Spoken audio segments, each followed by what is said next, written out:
country, Namibia, motherland, we love thee. Let us all unite and celebrate together the victories won for our liberation.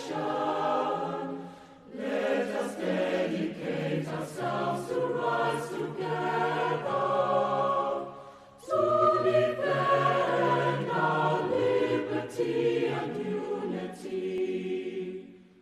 Oh, sons and daughters of Africa, flesh of the sun and flesh of the sky, let us make Africa the tree of life.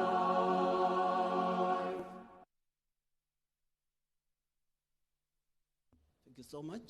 We may take our seat.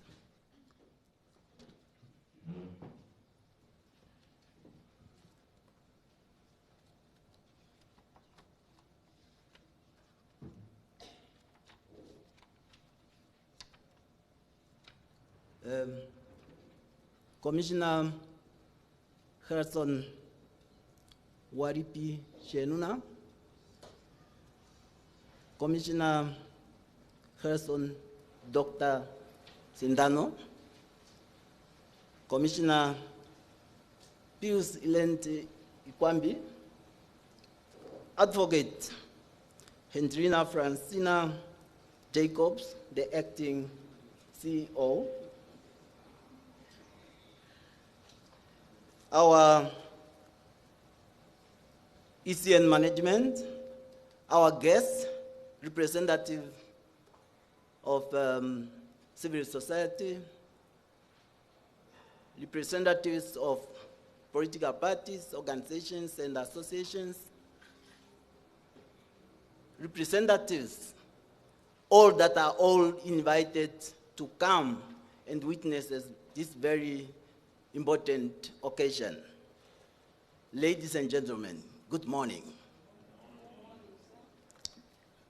My name is Alpheus General Alfico, and I will be your Director of Proceedings this morning.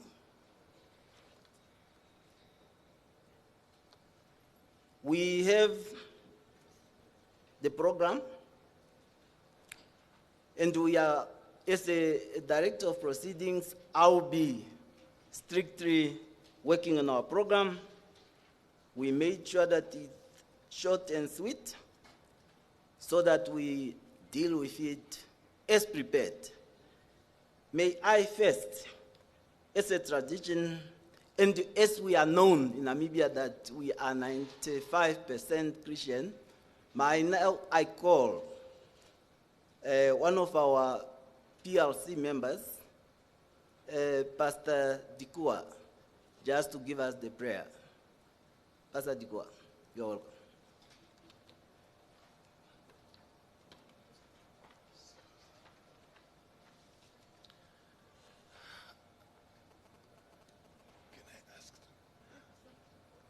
I'm from church. Normally in church when we pray, we ask people to stand. Can we just, I'm sorry if, yeah.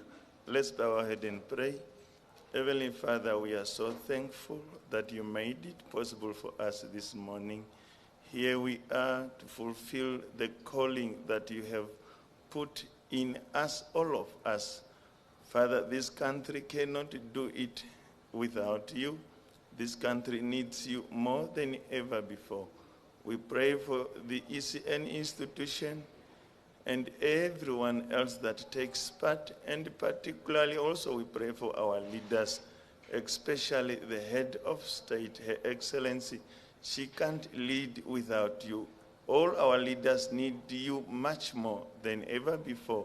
As the economy is really striking, people are going through tough time. You have to intervene for us. And let this meeting really be nutrition as it was planned or prepared. We pray and ask all this in the wonderful name of Jesus we pray. Amen.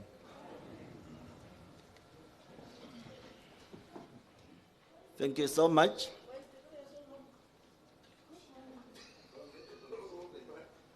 Thank you so much. So,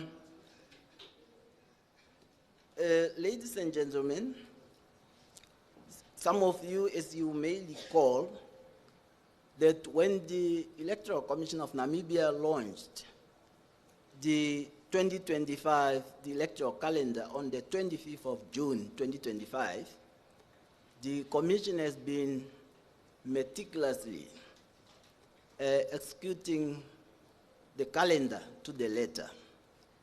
Hence, today, we are again going to witness how the calendar has been executed thus far.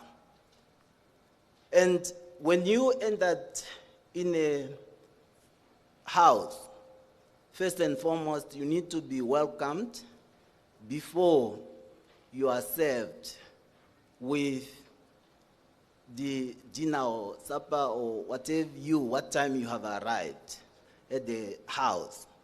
I therefore wish to call Commissioner Gerson Sindano to welcome you to open this occasion and also deliver his welcoming remarks. Commissioner Sindano, you are welcome.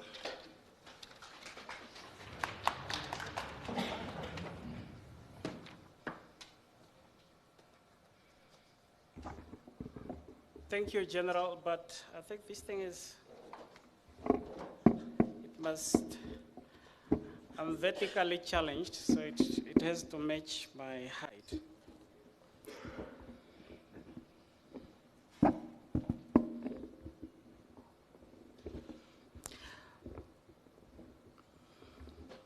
Okay, thank you. Thank you very much, General. Fellow commissioners, esteemed political party liaison committee members and leaders present, the Electoral Commission's management and all the staff members, esteemed members of the media, and dedicated citizens of Namibia, ladies and gentlemen. I'm Gerson Sindano. My task today is to give a welcoming remark, but I would be remiss in my duty if I did not appreciate your presence.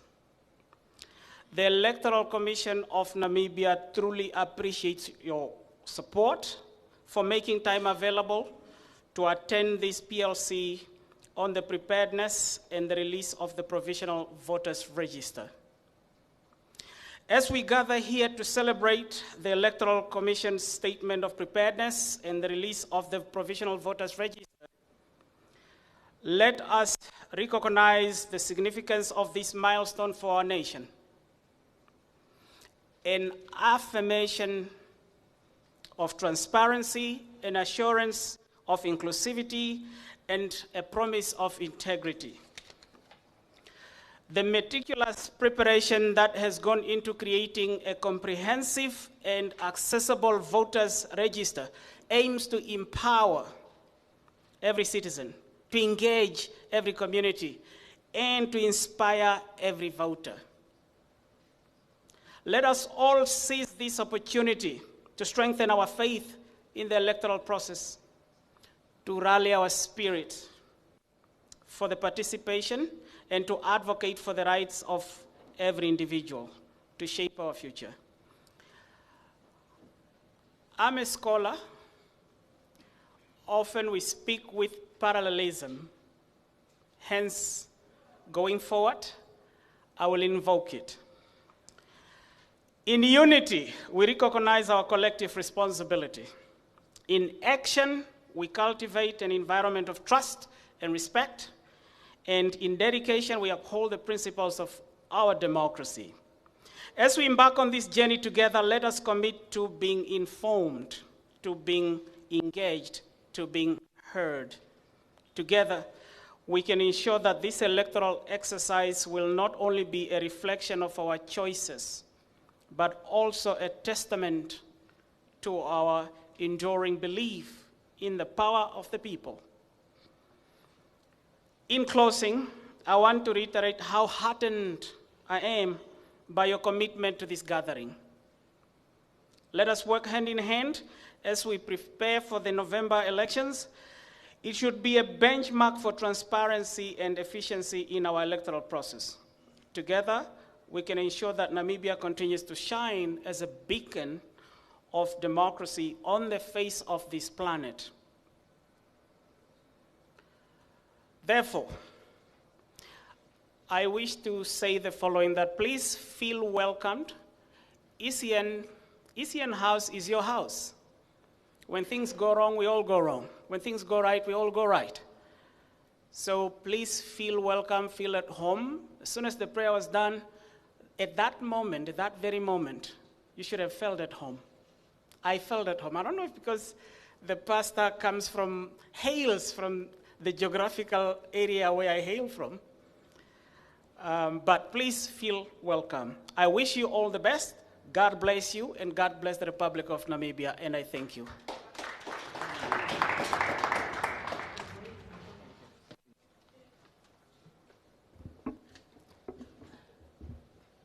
Thank you, Dr.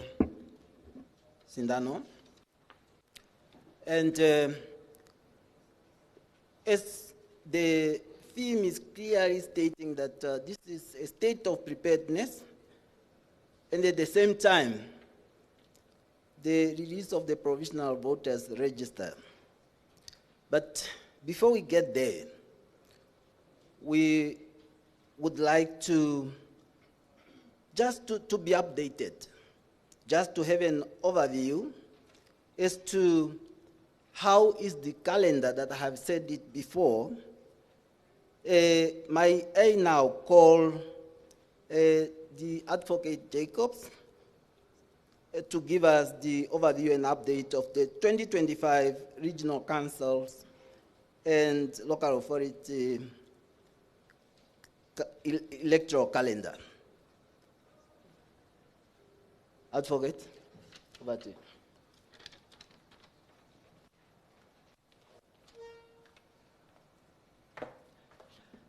Thank you, General.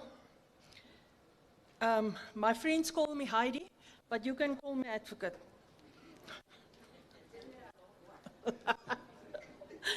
Okay, now, as you all know, elections, when we do elections, there's an electoral cycle. And you have your pre-election phase, your election phase, and your post-election phase. Now, in the pre-election phase, the key electoral project is the legal framework and reform and compliance. That is just to ensure that there is compliance with the Act. There is consultations with Her Excellency the President on the dates, the important dates, the proclamation on the dates of the Supplementary Registration of Voters was on the 13th of June, and on the 26th of September, the Gazette proclaiming the date and place of nominations will appear. That means your nominations will start on the 26th of September until the 16th of October, which is the last date. We always ask political parties and organizations, please do not wait until the last day. Go to the returning officer of your particular constituency or local authority, hand in your forms, make sure everything is ready, so on the last day, the candidates can just be announced by the returning officer. Then on the 5th of November, we will then publish the names of the candidates for the elections. We had already engagements with stakeholders where they were informed about the calendar, the electoral calendar. They were informed about the execution process. That was all during April and June. And then there was a review of the customized software application, the IMVRS, that happened during February to June, and the system integration, testing, installation of the enhanced software for the political party and organization, the system where you will nominate your candidates. That was done. There was training, recruitment and training of the supervisors of registration was done in April and May, and training of voter registration officials was done in July, 14 July to 22 July, and the training and the recruitment of polling officers was also done as from April. Now, the launch of the 2025 electoral calendar and the voter education campaign was done on the 25th of June, and the voter education campaign for the SRV and polling processes started on the 25th of June and will end on 23 November. The registration of voters took place from the 4th until the 19th of August. The sensitive, non-sensitive materials was already dispatched before then, in June, and the teams also in the beginning of August.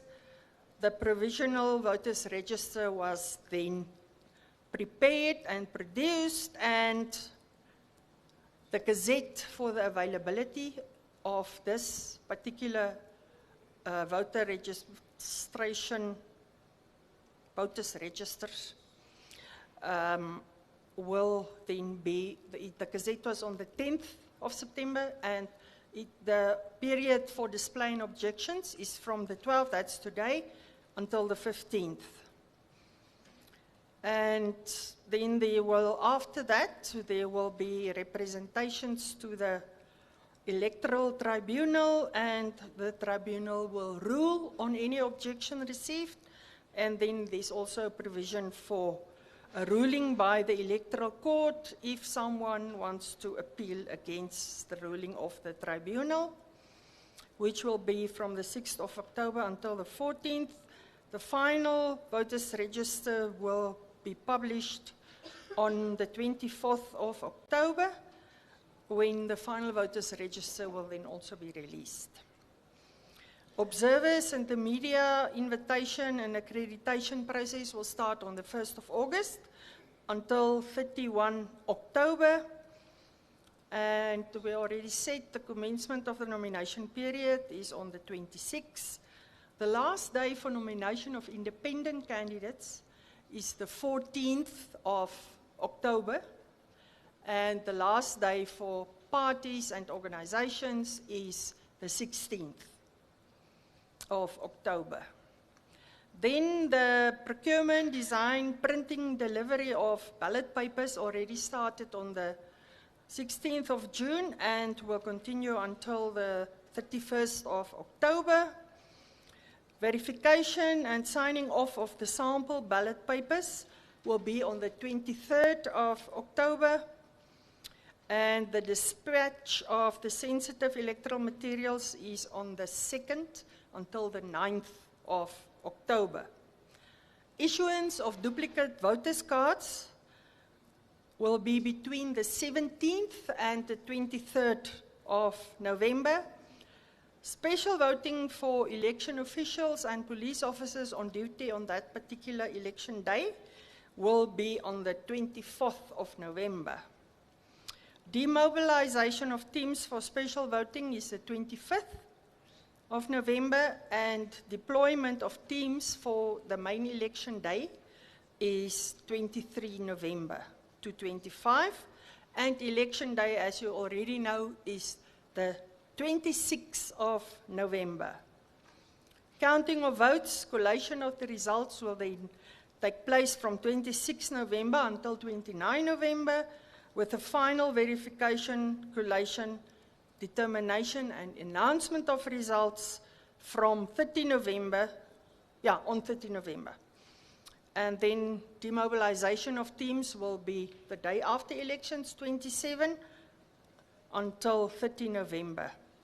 The performance assessment and post-election review will then start on the 16th of December and will continue until 28 February. And the compliance of the performance and assessment post-election report will then take place from the 1st of March until the 31st of May. Thank you very much.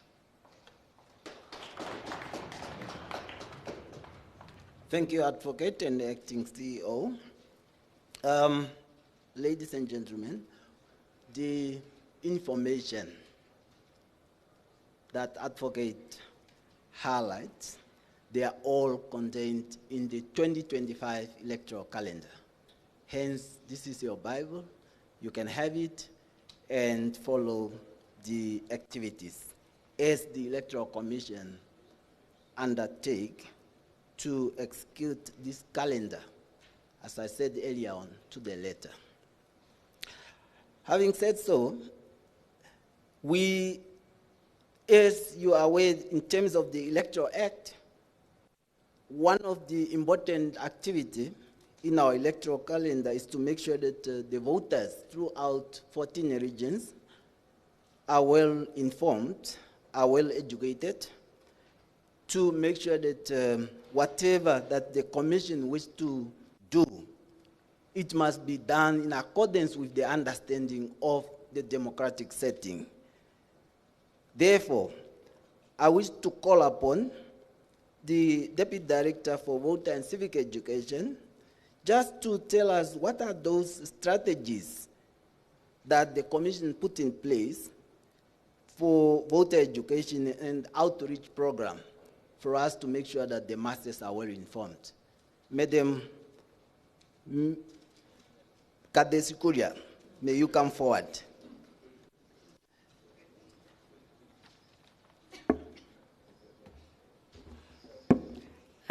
Thank you, Director of Ceremonies. Kadesikuria. Yeah. Yes, good morning. Esteemed commissioners, acting CEO of the Electoral Commission of Namibia, all invited guests, members of the media. As indicated by the acting CEO, the voter and civic education campaign for this year's election has already started on the 24th of June and is going to end on the 23rd of November 2025. However, I would like to take you through the strategies that we are going to implement now as we are approaching voting day. Can you continue? Yes, the presentation is going to look at an introduction. It has already been highlighted that the mandate to conduct voter education is in the Electoral Act. The target audience, looking at whom are we targeting with this campaign, what are the channels that we are going to use as we conduct voter and civic education, looking at community engagement, our youth approaches, how do we engage the young people to ensure that they all take part in elections, what are the strategic partnerships that we are looking at to ensure that the voter and civic education messages spread across the 14 regions of the country, as well as looking at the campaign themes and messaging. Yes, as introduced, the mandate to conduct voter and civic education is in the Electoral Act. Looking at our strategy, the strategy aimed to educate, empower Namibian citizens ahead of the 2025 elections that are going to take place on the 26th of November 2025. Maybe before I continue, looking at this year's elections and the regional councils and local authority elections, going backward, the 2020 elections, the turnout was very low. For the regional councils election, we had a 33% voter turnout. In the local authority elections, we had a 39% voter turnout. And looking at the past by-elections that we had as an electoral commission, the turnout is still low. So the target for this campaign is to ensure, we are looking at increasing the voter turnout to ensure that all the people that are registered has a chance to get information in order for them to take part in, on voting day. We are going to use multi-platforms to engage Namibian citizens through these campaigns. Who are our target audiences? all eligible voters. When we talk of eligible voters, all Namibian citizens of voting age. Now that we know that the registration process has been concluded, we are looking at targeting all those that has registered. We are also going to look at the youth, 18 to 34 years of age, because the youth form the biggest demographic in terms of our voters register. So we need to have special messaging that are specially designed for the youth. And we're also going to look at the marginalized communities. When you talk of marginalized communities, this includes also persons with disabilities and persons that are living in areas that are at times difficult in terms of access in terms of road infrastructure, and access in terms of communication channels.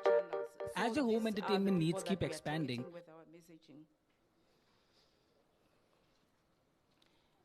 what are we going to use? Having looked at the target audience that I've mentioned, we are going to use the traditional media. We all know that radio has a wider reach, so we are using all the available radio stations, be in state-owned, private, or community radio stations, to ensure that we reach out to all registered voters across the 14 regions. We'll be using television. We have 3 television stations in the country. We will be using them all. We'll also be using print, all local, all the print media houses to disseminate our information. And also to add to that, all our information would also be translated in all the languages for easy access. We also translate all our voter and civic materials in accessible formats for persons with disabilities. These are produced in Braille and sign language for the visually, Braille and large print for the visually impaired, as well as sign language formats for the hearing impaired voters. But then on voting day, to ensure access to persons with visual impairment, we produce what we call the Braille and tactile ballot covers. This is to ensure that persons with visual impairment are able to cast their votes in secret. And as part of our voter education campaigns, we also produce sample of these covers as we impact on the extensive voter and civic education campaign. We also use digital and social media because we know now everybody has access to digital media, to social media. Everybody has a smartphone. So we want to leverage on those. We have a Facebook page. We have an Instagram page. We have an X page, no longer Twitter. We will be communicating via WhatsApp for real-time updates. And it has proved to be effective. Looking at the way on how we communicate with the media, especially where we send them real updates on the ECN media WhatsApp group that we have. So those we have seen that is working, and we are going to use those. In addition, we're also going to have SMS messaging that we'll be using through our telecommunication networks with via MTC and Telecom, on information as to when is election date, what do you need for you when you go to a polling station, what time does polling stations open and close, such information. And maybe to go back to our traditional media in terms of print media, we have also produced what we call frequently asked questions, because as we engage the citizens out there, as we engage youth stakeholders, there are always those pertinent questions that are being asked. So we have compiled those questions with answers or from the registration process that has ended, on the nomination process, on the voting process, as well as the counting of votes and announcements of results. And this information has also been replicated in all the languages that are spoken in the country, and all the accessible formats. They can be found on our Facebook pages, on our social media pages, as well as our website.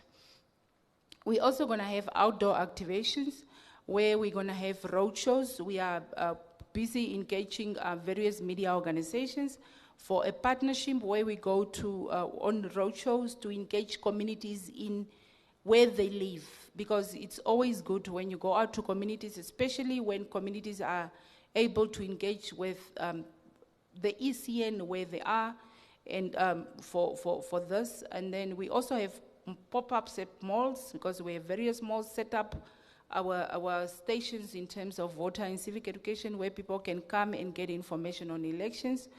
And as I said, we'll be printing flyers and posters. In addition to the flyers and posters, we also produce our supplement of polling stations, because the polling stations has been approved by the Commission. They can be found on our website, on our social media pages. Equally, these will be shared with all our stakeholders in digital formats, as well as hard copies. When we talk of stakeholders, political parties, associations, and organizations, as well as members of the media and civil society organizations for further dissemination. In terms of our engagement platforms, we also do community engagements. These are done by our voter education officers in all the 14 regions, where they have face-to-face voter and civic education sessions in all the 121 constituencies, including the 59 local authorities. These voter and civic education sessions are conducted on a daily basis, and we are trying as much to cover all constituencies and local authorities as indicated, but then, of course, with the support from the media partners, because there are areas where it might be difficult for our people to reach, but then those can be complemented by the use of the media. We are also going to set up a call center where members of the public can call with pertinent questions regarding these elections. Our toll-free number would also be publicized in the media once the call center has been set up and it's up and running, but in due course, yeah. Looking at how do we engage the youth, as I said, the youth, those voters that are 18 years to 34 years of age, are the biggest demographic on our voters register. We have what we call youth ambassadors. We have seen that this concept has worked, because it is always good when you get messaging from your peers. So we have youth ambassadors, 6 of them, per region, across all the 14 regions. And as I said, the purpose of that is to increase the participation of young people in electoral processes through them having received information from the Electoral Commission. In addition, we are also in partnership with the universities that we have in the country, as well as the radio stations that the universities have. The 3 universities, the main universities. We are going to have campus event where we have outreach campaigns. Specifically today we are targeting NAST, tomorrow we go at UNAM, and the other day we go to IUM and so forth, as well as not forgetting our vocational training centers, because that's where you find the biggest concentration of the youth, as well as other smaller community centers where you have a bigger number of where the young people normally converge. Yeah. In terms of strategic partnerships and collaboration. And the release of the Provisional Voters Register, where we then also have an understanding that the SRV statistic as to where did we get now the new voters. Madam Klassen, you are welcome.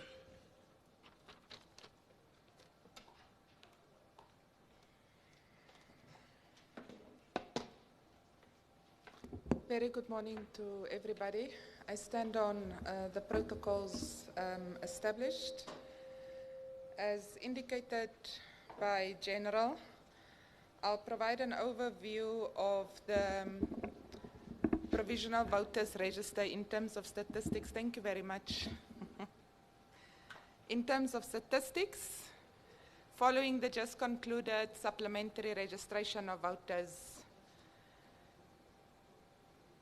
before the conduct of the SRV, the total eligible number of voters increased from 1,615,910 to 1,670,813.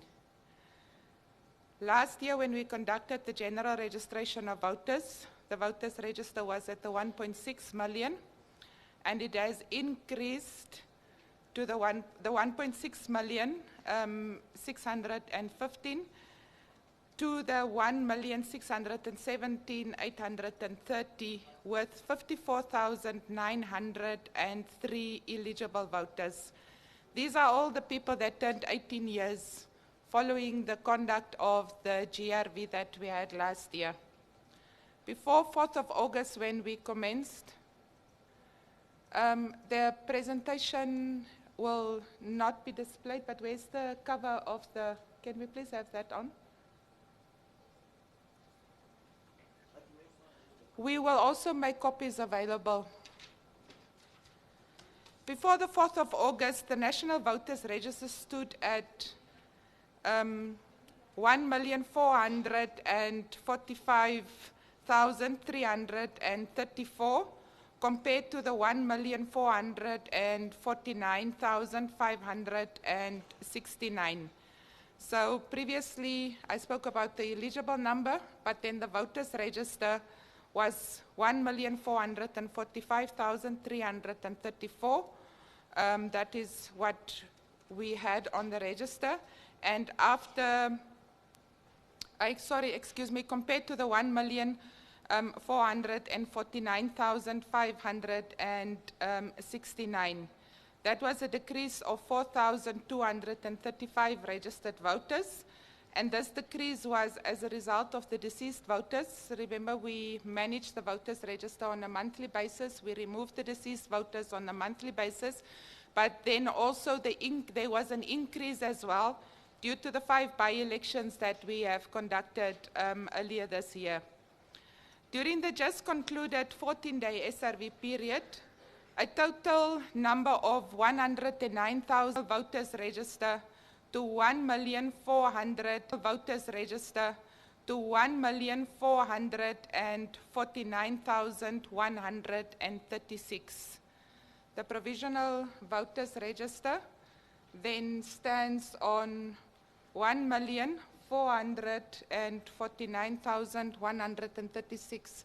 IT, I see there's a bit of a discrepancy there in what you are displaying.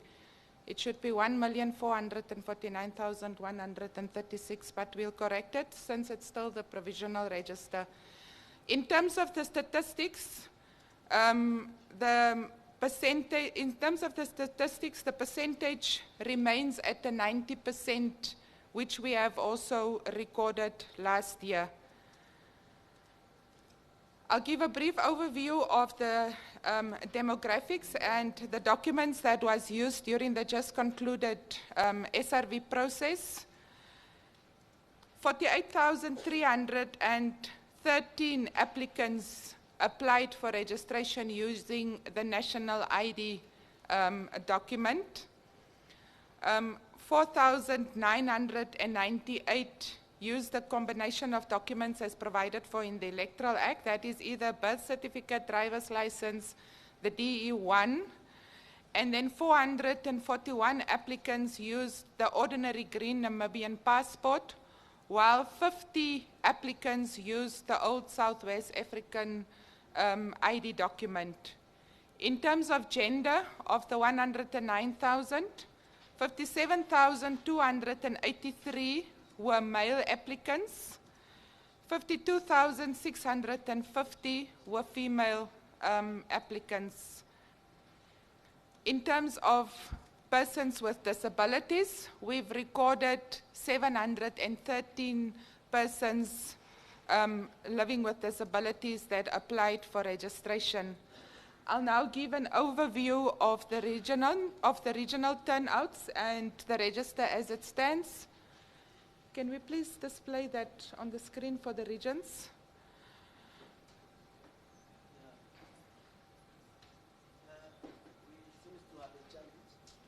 Okay. In terms of Kara's region, the regional turnout currently stands at an 87%, and that is a 1% increase compared to the GRV last year. Irongo at 94%, that is also a 1% increase. Hardap stands at an 83%.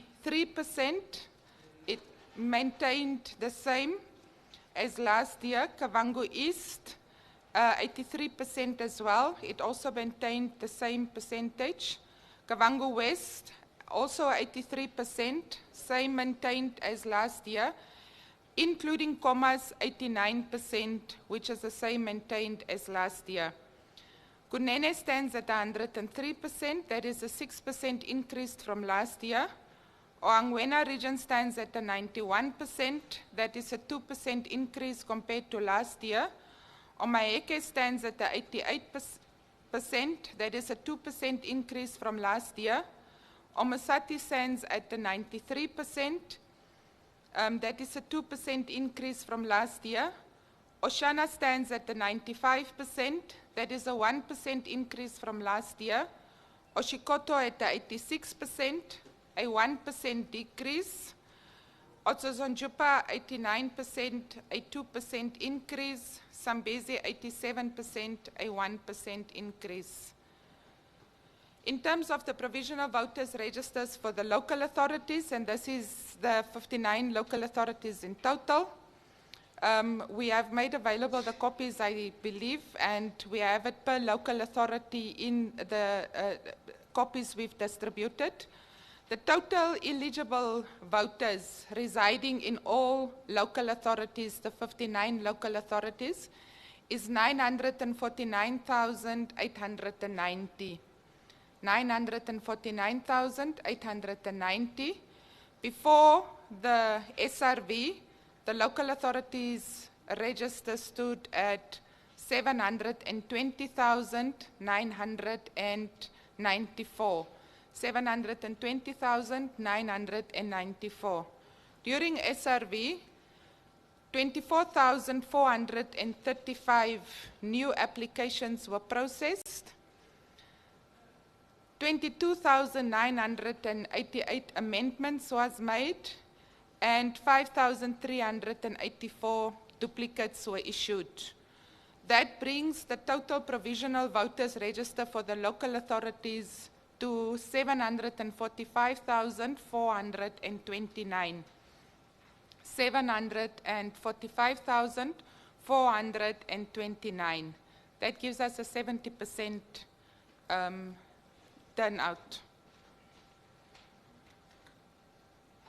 Once we have concluded the display of the provisional voters register, which would also be more information be given by Commissioner Ikwambi, we would then continue to clean the voters register in preparation for the final voters register through the automatic fingerprint system, that is the AFIS.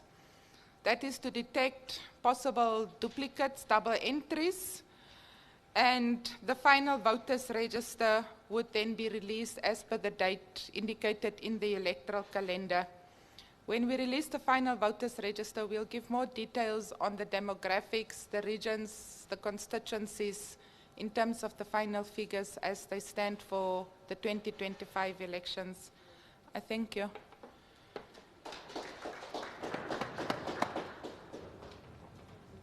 Thank you, Dio.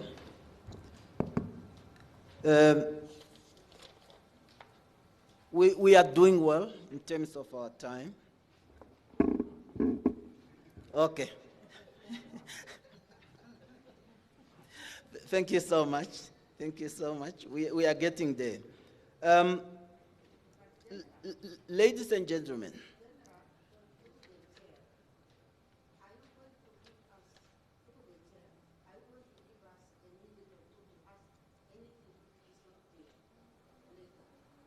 okay, we will have time to ponder on issues after we are done with the formality of the program.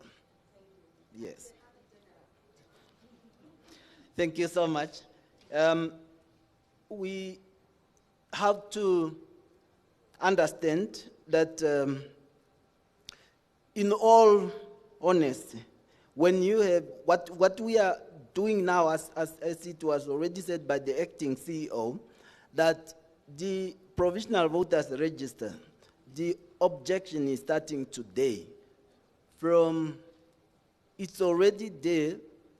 in all our 121 constituencies and 59 local authorities for us to go and peruse, for us to go and see whether our names were correctly spelled, or these individuals who are in that register that they are not supposed to be there. But be that as it may, we also need to understand that in terms of the relevant provision of the Electoral Act, there is do's and don'ts in terms of having the electoral register. You need to understand that it's a very important national document, and sometimes there are others who are not taking it with the importance it deserves. For us to understand the importance and the use of the voters register, may I now call the Commissioner, Pius Ilendi Kwambi, just to educate us on that aspect, the importance of and the use of the voters register. Commissioner Kwambi.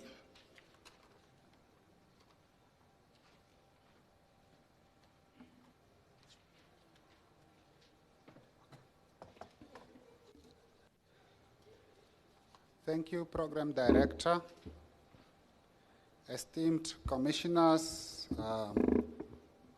the acting CEO, members of management, representatives of political parties, civil society organizations, members of the media, fellow citizens, ladies and gentlemen, good morning.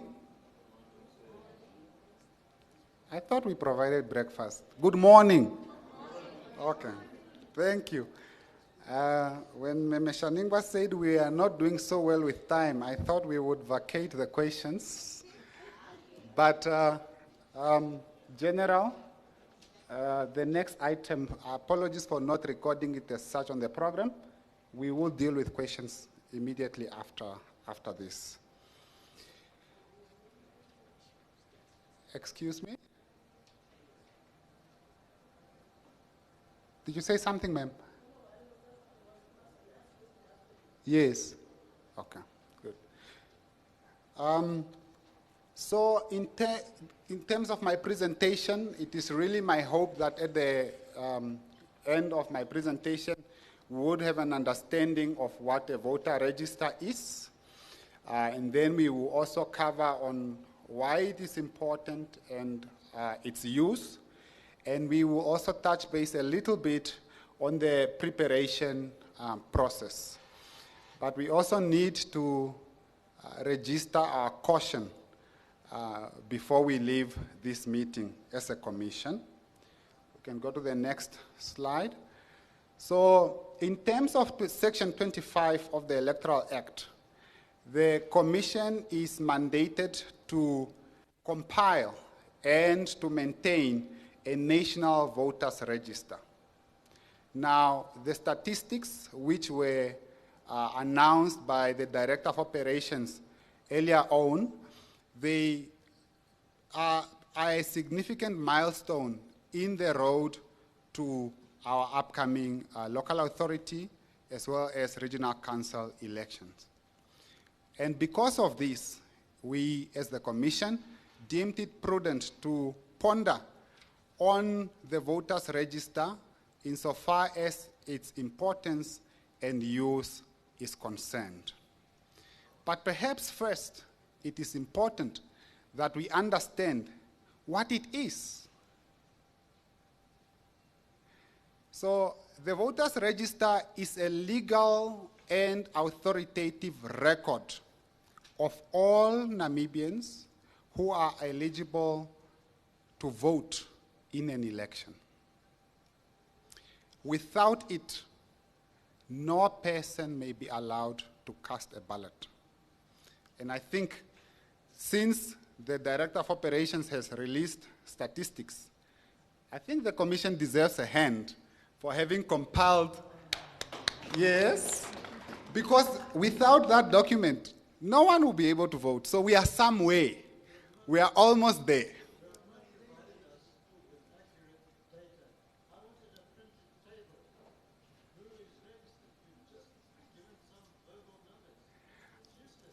Okay?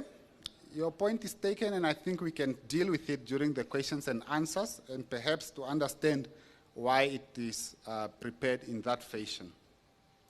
So the voters register is therefore the heart of our democracy. Let's go to the next slide. I also then want us to understand why is it that the register that we are releasing today is called provisional.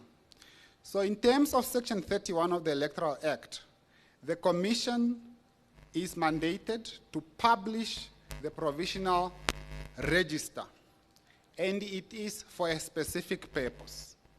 So why is this register that is being released today referred to as provisional?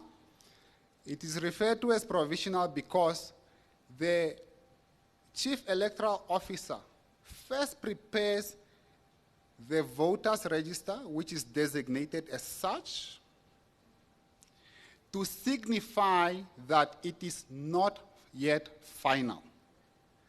Why is it not yet final?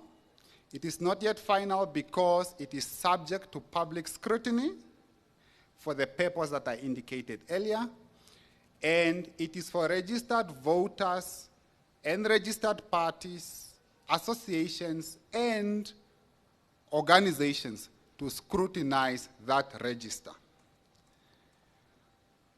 What follows the release of a provisional voters register is public inspection.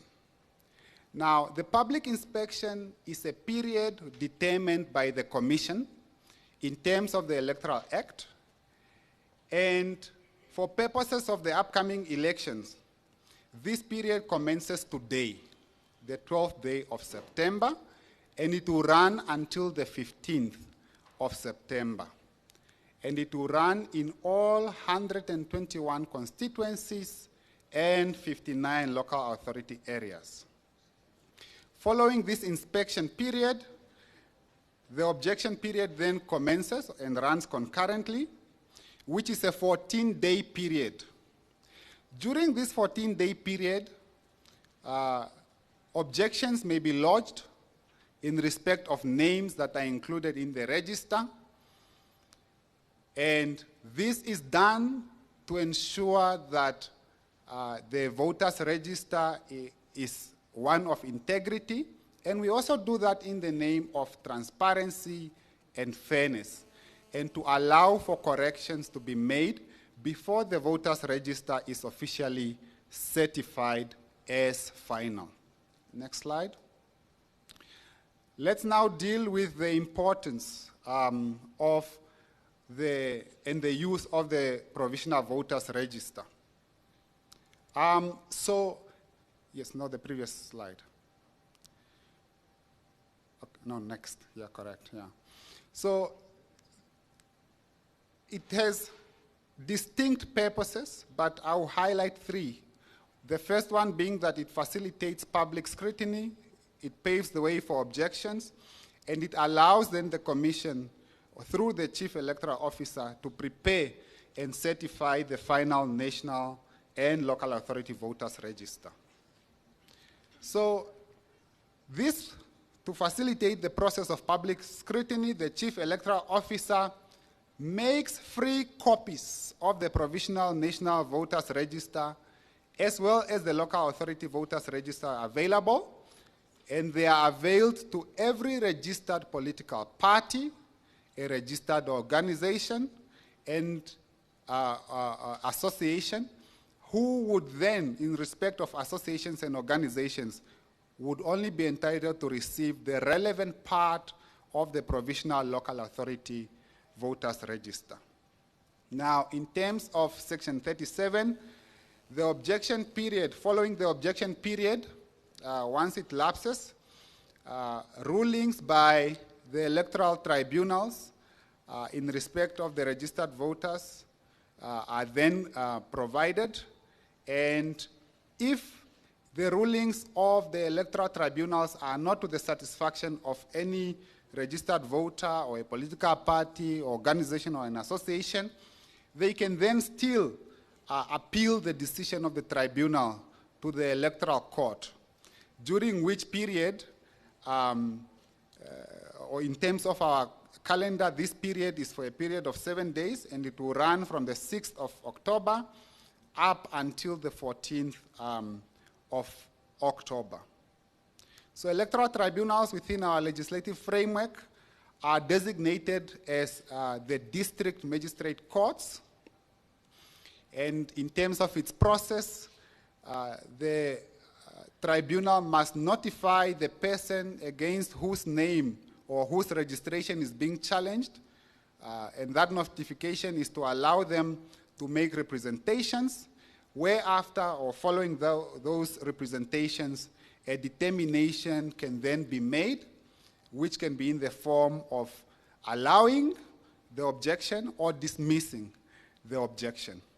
And as explained earlier, appeals against these tribunal decisions would then follow to the electoral court, which is designated or with the status of the High Court. What then happens if an objection is allowed? If the objection is allowed, then the voter registration card that has been issued to the person concerned will cease to be valid, and it must be surrendered to the commission, and the chief electoral officer is then mandated to cancel the said registration. Next slide. Once the objection period then expires, and all the necessary adjustments on the voters' roll have been made, the chief electoral officer must then prepare and certify the final national and local authority voters register. Following that preparation and certification by the chief electoral officer, it then comes to the commission for the commission to publish same in the government gazette. And this publication by the commission confirms the completion and certification of the relevant registers. So this is in terms of Section 36 of the Electoral Act. So the certified voters register then becomes what we call the authoritative roll, which is then what will be used in the upcoming elections. Next slide.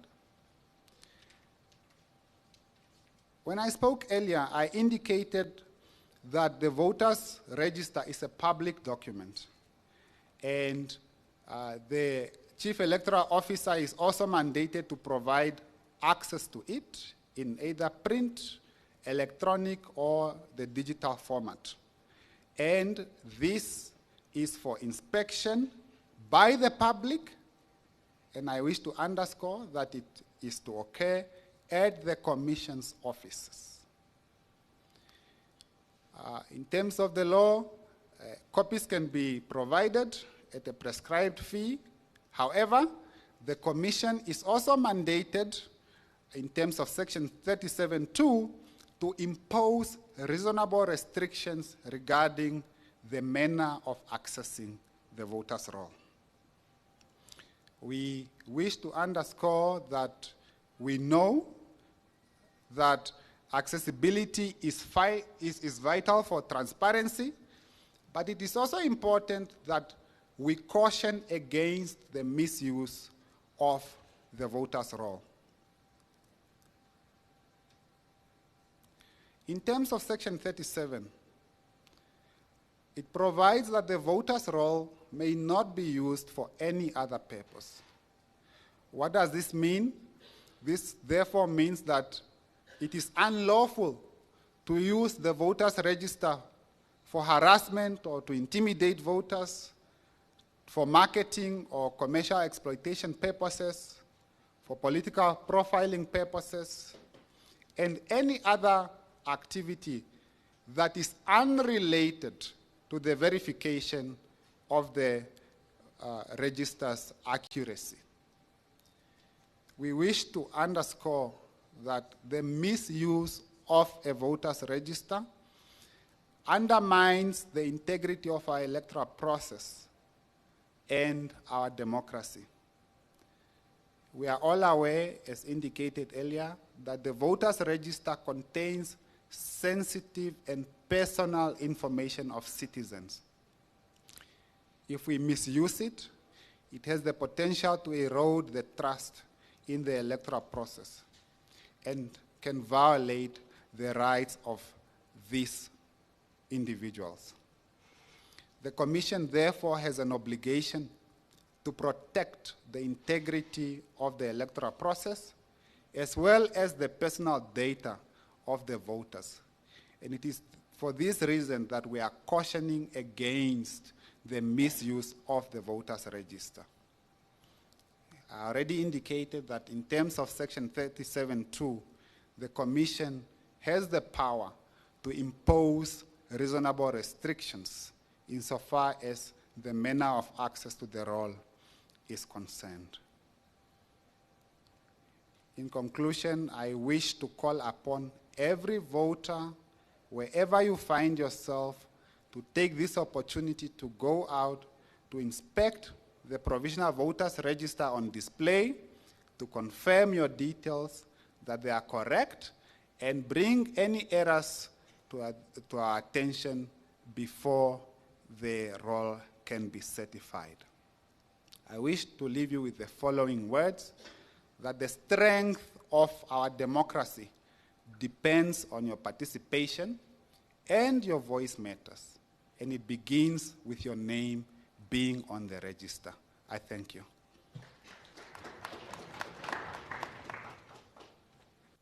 Thank you very much, Commissioner. What we are going to do now, our guests, our key stakeholders that are political parties, registered political parties and organization association, we are mandated as the Electoral Commission of Namibia to make sure that you have the information. So we are going to call upon all those who have confirmed to be here to receive the copy of the Provisional Voters Register. You have to sign for it because the Commission had made it clear that it must be guided. It's a national document, but we must also take a responsibility of protecting it.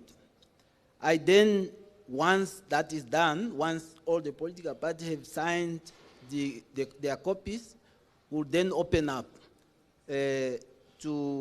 we'll then give opportunity to then those who have questions that they wanted some information that are not clear. But first, let us have the PVR copies that is already uploaded in the USB. Please, it must be used for that purpose. I'll start with the political party. Action for Democratic Movement, IDM, is the representative here. Okay, just a second. We are trying to arrange the logistics so that you sign. Okay. Mr. Anika, can you move forward, please? Can you just come forward here?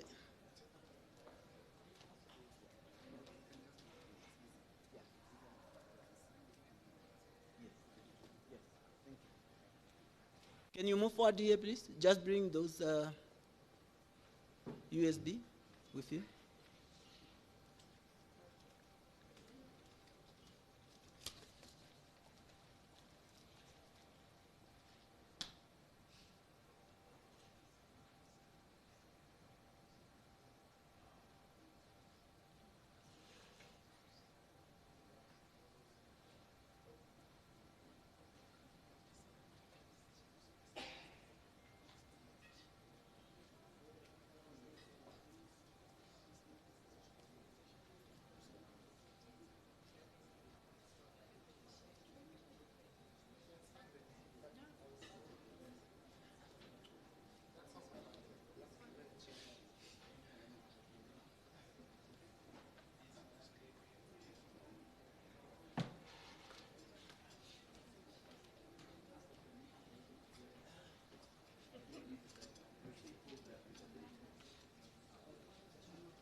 No, no, the commission is coming in. General?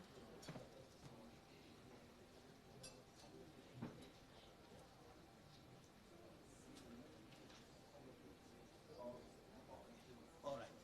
Right. Okay, sorry for that delay. But can we have the political party now in the association? We can even queue up so that we can save on time.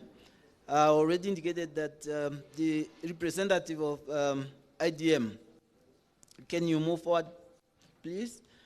The affirmative repositioning, AR, they have also confirmed that here. Yes, please forward. The commission will hand over your copy. All People's Party, APP, do we have a representative? Oh, my senior is here. Thank you. Body of Christ, they also confirmed that they are here.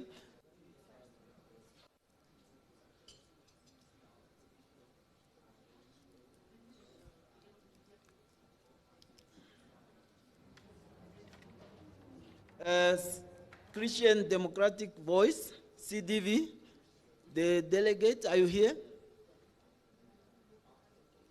Okay, are they not here?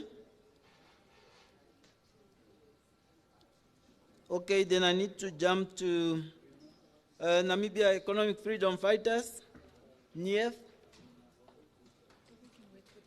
Yeah, okay, thanks.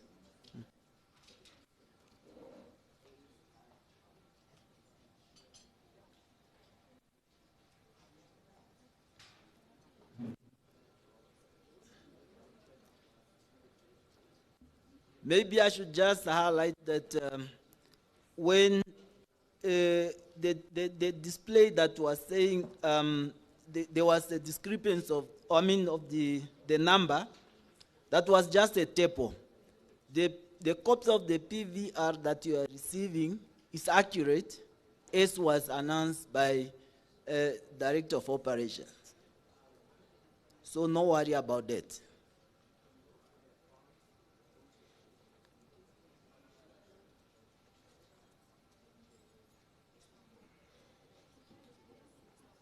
Yes.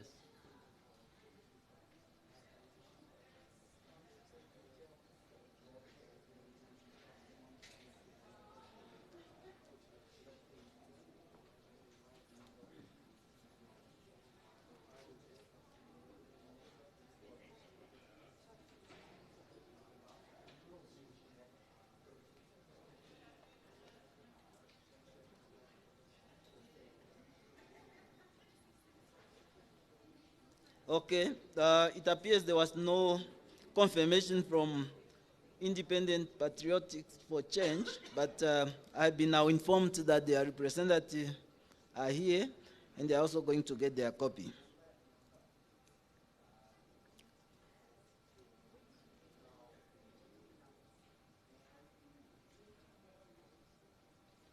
National Empowerment Fighting Corruption. The authorized representative is here. Thank you, sir, for coming.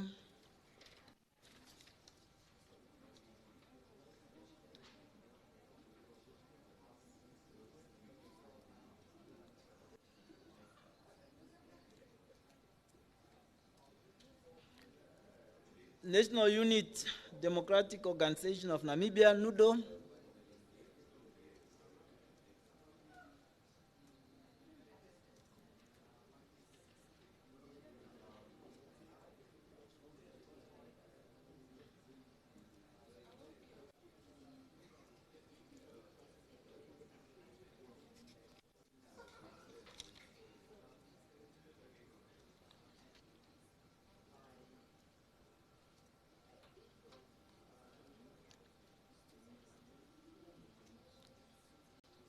People Unite for Change.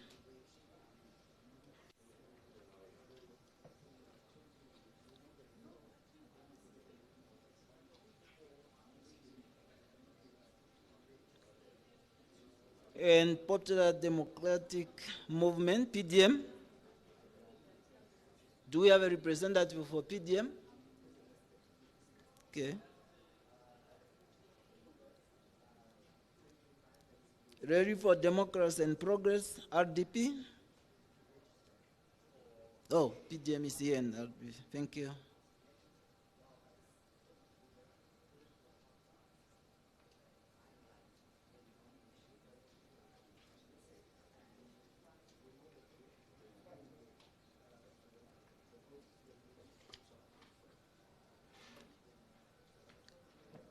I've seen my honorable here, Republican Party of Namibia, RP. Please get your USB for PVR.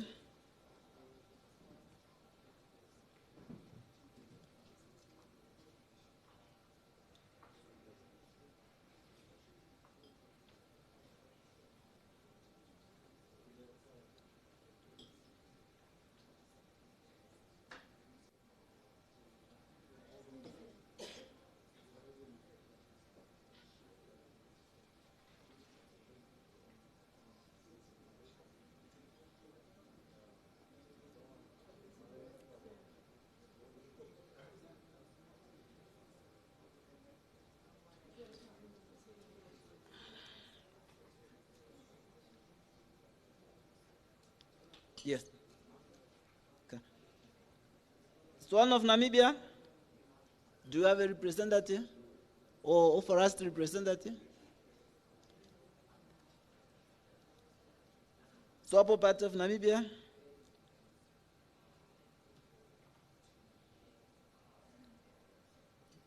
United Democratic Front of Namibia, UDF. Thank you.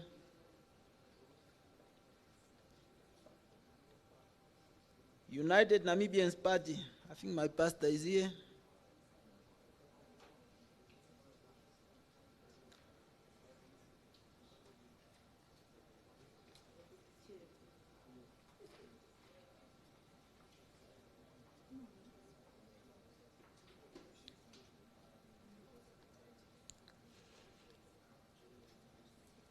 Do we have a representative from United People's Movement, UPM? UPM?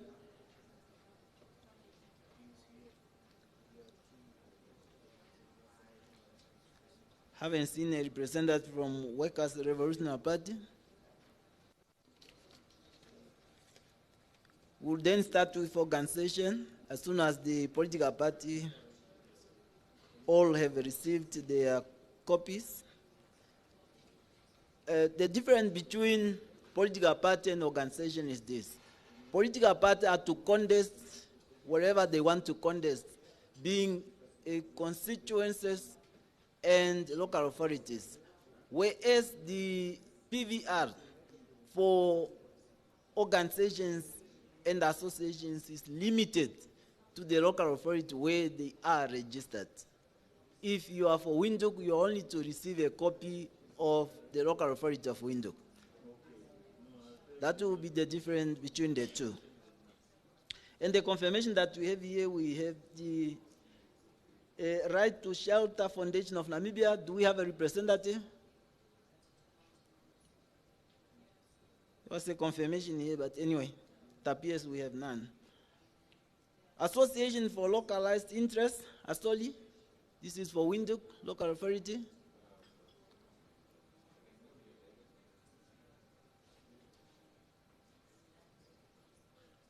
I'm not sure whether the representative of Joint Welfare Residents Association, okay, not yet here, but I think they confirmed that they are coming. Some will jump, but let me check, they might be a representative. June 16 movement, do we have a representative? Oh, yes, come and get your copy, please. There was no indication whether you are coming, but it's fine. Thank you for being here. Katima Alliance Development Association, is the representative? None. Kori has Constituents Residents Association? None, thank you. Okanja Ratepayers Association, do we have a representative? Okay.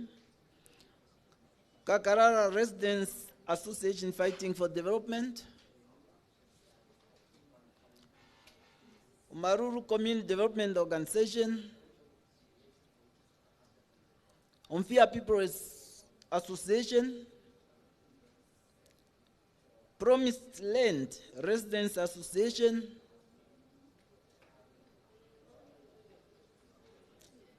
Rehoboth Independent Town Management Association. Do we have a representative?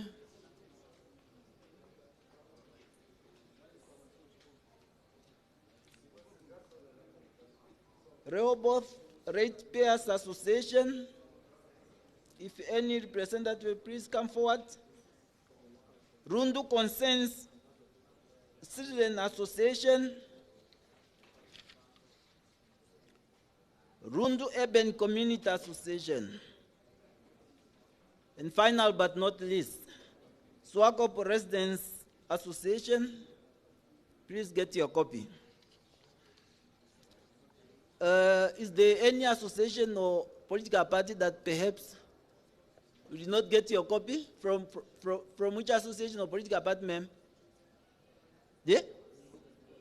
Or just come forward, please. You're saying NDP. Maybe I just jumped it by mistake. Please, if there are any representative of a political party that have not called your political party or association organization, just come forward. We have a copy of each and every PLC members.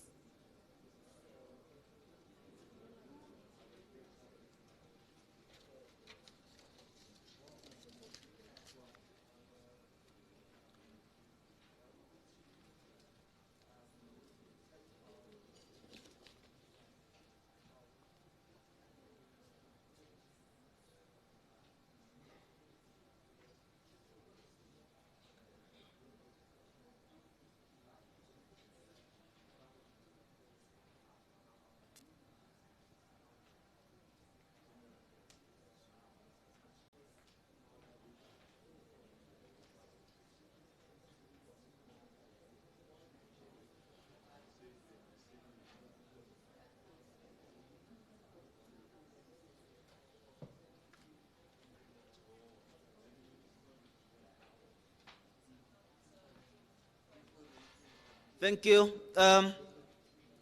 We'll now move to, just to accommodate the concern that was raised earlier on, we are now going to again, I wish to call Commissioner Ikwamdi again to facilitate, but I'll be strictly with my time. We will only have 10 minutes. Unless if there are really burning issues that will take us beyond 10 minutes to deal with the question and answers. Commissioner Ikwambi, may you move forward so that you facilitate the question and answers, please. Thank you so much.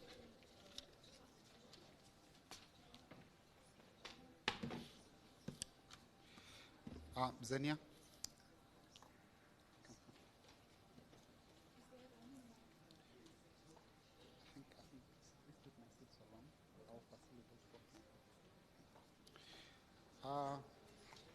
Yes. Okay, I think the first expression was from Memeshaningba. We will start, by a show of hands, how many questions do we have in the room? 3, 4.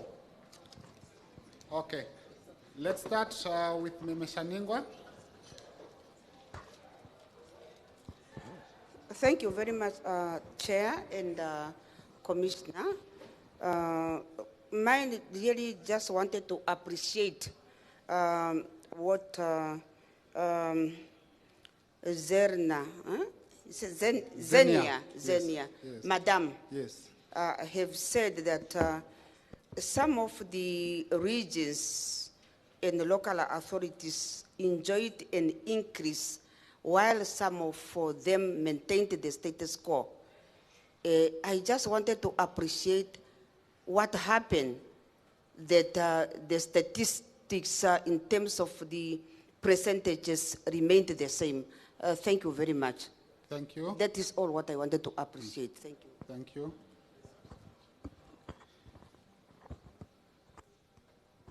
Yes, let's finish with this. What was the next hand on the right side, my right here? Please just raise your hand. Okay, next to Memeshaningwa. Okay, Thank you very much for the all I want to know. Maybe I'm not here today. It's not on the agenda for what we are discussing. So all correspondence must go through the office of the Chief Electoral and Referenda Officer, Mr. Petrus Sharma, who is now away, and Advocate Heidi Jacobs is acting CEO. So you don't contact the commission directly, you go through the office of the Chief Electoral Officer. Okay? Thank you.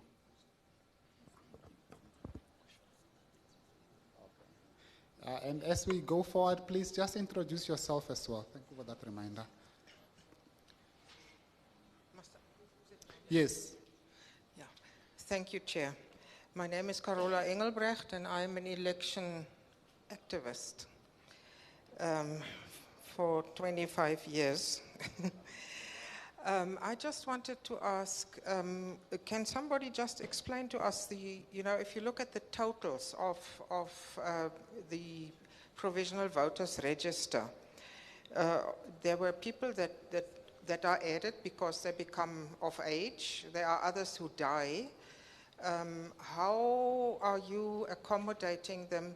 And also when it says, the total eligible voters, is that from Home Affairs or where does that figure come from?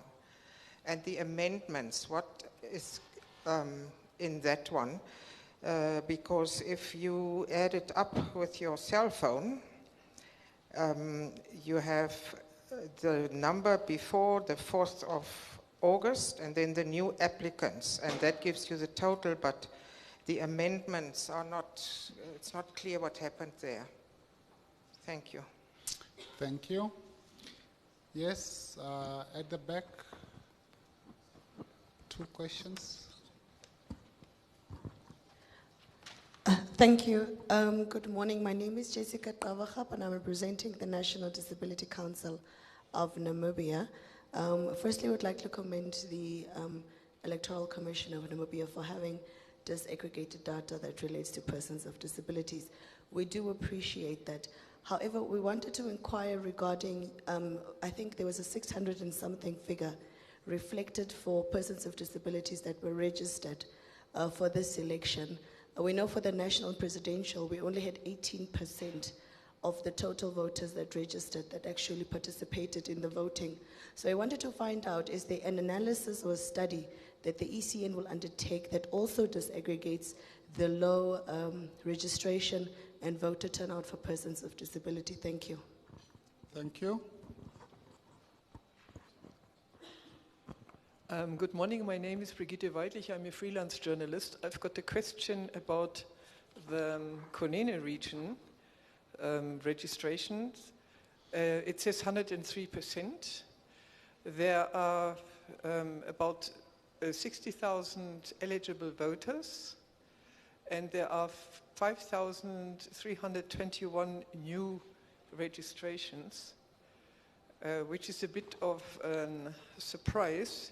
If you compare it to, for instance, Zambezi region, there are 62,000 eligible voters and 2,800, just about half, new voters registered there. Where does the sudden influx come from?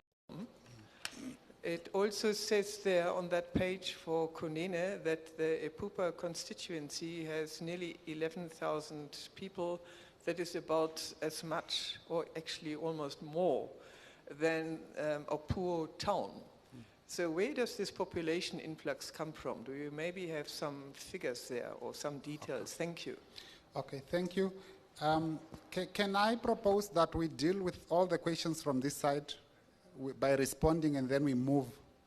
I take note, that was the last question from this side. Are you overruling the chair now? Okay. Thank you. My name is Tadeusz Chitigona from the SWAPO Party of Namibia.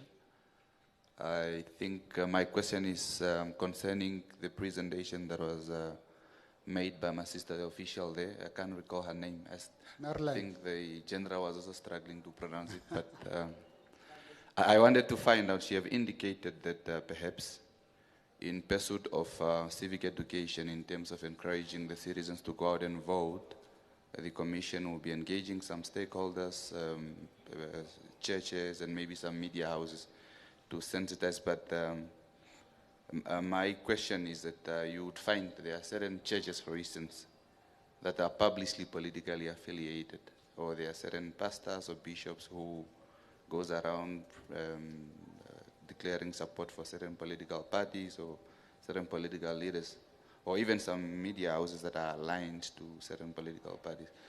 So perhaps what would be then the method that the Commission will use in terms of selecting this? We must work with this church or with this media house and mitigating the possibility of then being entangled in that relationship with affiliated churches to certain political parties. Thank you.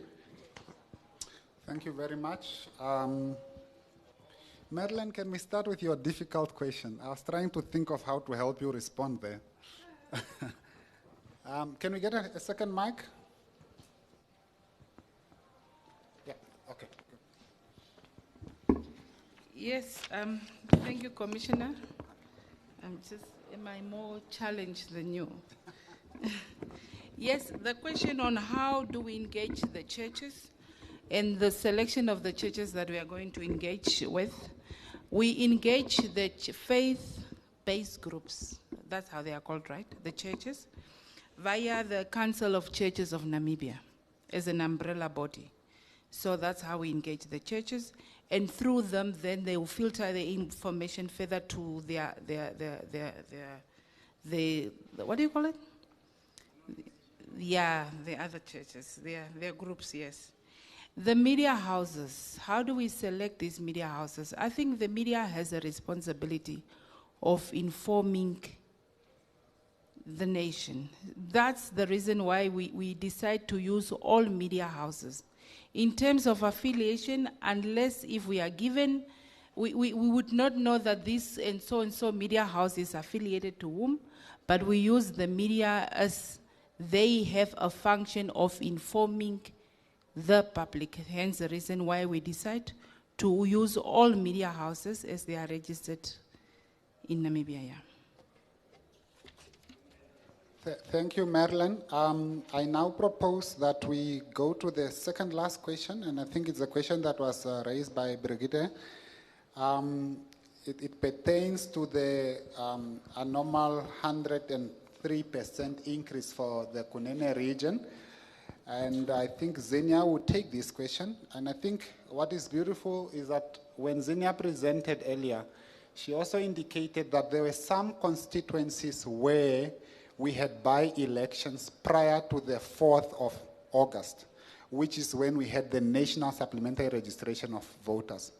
However, in some of these regions, Sesfontein to be specific, and also Cabo South in the Zambezi region, we had by-elections in, was that June, Xenia?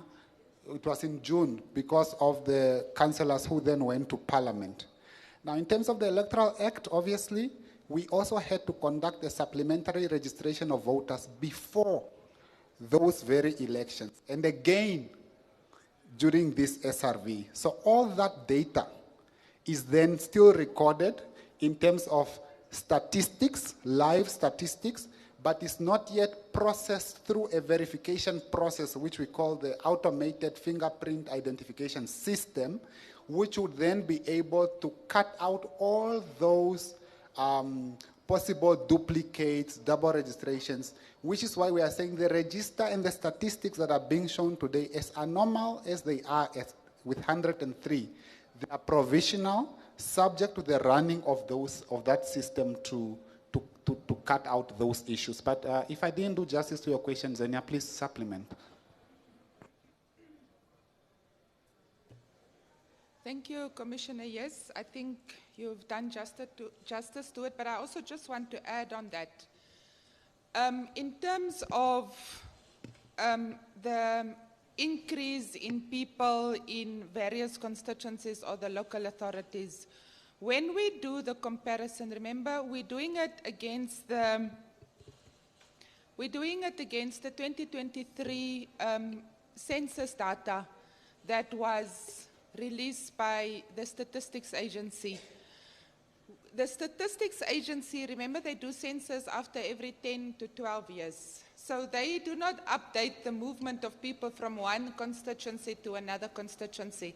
And I think Kunene region is one of those regions where you find in the Epupa or poor rural, where there's a lot of movement of people, farmers, where they see grazing. So this could be the reason, but like Commissioner said, this is the provisional statistics.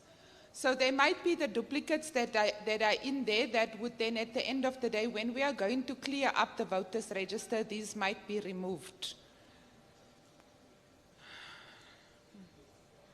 And also just to indicate that, to add again, to say, unlike with 2024, where the voters register was reconstructed from scratch because of the 10-year life period, this one now is a supplementation of an existing. So you're updating already the records that exist, hence those anomalies, which can only be cleared with the final roll once all other systems have run their course.